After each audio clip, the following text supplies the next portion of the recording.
Terima kasih ya, terima kasih ya. Terima kasih. Okey, hai hampa.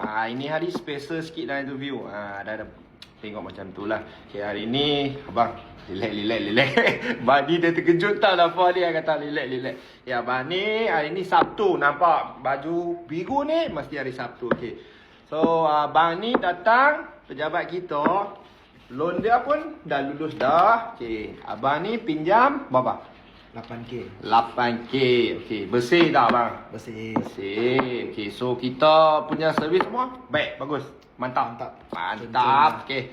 So ni abang punya 8K. 1 2 3 4 bang kira tengok. 2 4 8. Bang takut. So, bagi abang ni dululah.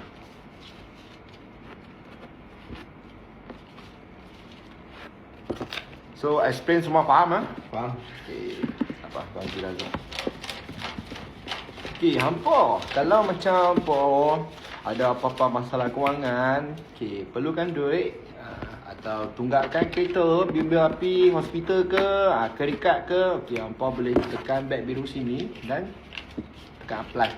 Lepas isi, tim saya akan contact awak. Bang sudah lulus dah.